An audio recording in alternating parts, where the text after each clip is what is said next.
One of the richest man of the top of India మ్యాన్గా పేరుగాంచినటువంటి, అలాగే మన కోనసీమ ముద్దుబిడ్డ, అమలాపురం అల్లుడు, ఏదైతే ఇంటర్నేషనల్ ఆదిత్యరామ్ గ్రూప్ ఆఫ్ అధినేత ఎవరైతే ఉన్నారో ఆయన ఇప్పుడైతే కోనసీమ రావడం జరిగింది. ఈ యొక్క సంక్రాంతి తన సొంత ఊరిలో సెలబ్రేట్ చేసుకునేందుకు ఇక్కడికి వచ్చినటువంటి పరిస్థితి ఉంది. ముందుగా ఆయనతో మాట్లాడే ప్రయత్నం చేస్తాను. సార్, ముందుగా మీకు సంక్రాంతి శుభాకాంక్షలు సార్. సరే, ఎలా సెలబ్రేట్ చేసుకున్నారు? మీరు కోనసీమ ముద్దుబిడ్డగా పేరుగాంచారు, అలాగే అమలాపురం కూడా అల్లుడు కూడా చెప్పుకొస్తున్నారు. ఇప్పుడు సంక్రాంతిని ఏ విధంగా సెలబ్రేట్ చేసుకుంటున్నారు మీ సొంత ఊరిలో?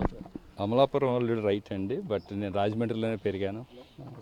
రాజమండ్రిలోనే అంటే పుట్టింది జగన్నాథపురం, బట్ చిన్నప్పుడు రాజమండ్రి తీసుకెళ్ళడం వలన అక్కడ అప్ టు +2 ఇంటర్మీడియట్ అంటారు ఇక్కడ. ఇంటర్మీడియట్ చదువుకుని at the age of 17 I went to Chennai. That's all. Sankranti ఎలా సెలబ్రేట్ చేసుకున్నారు? మన ఇక్కడికి ప్రతిసారి వస్తారు సార్ ఇక్కడికి? రాదండి, 2 years అయింది వచ్చి. 2 years అవుతుందండి. ఎలా సెలబ్రేట్ చేసుకున్నారు? ఇప్పుడు అంతా కూడా చాలా కోనసీమ అంటేనే పచ్చని కొబ్బరి చెట్లు, ఆహ్లాదకరమైన వాతావరణం, బిజినెస్లు అన్నీ కూడా పక్కన పెట్టి పండుగను ఎలా సెలబ్రేట్ చేసుకున్నారు? చాలా ప్లెజెంట్గా ఉంది. No tension, no stress. Morning కూడా ఇక్కడ మిస్ట్ ఫాగ్ బాగా వచ్చింది, మంచులో ఎంజాయ్ చేస్తారు.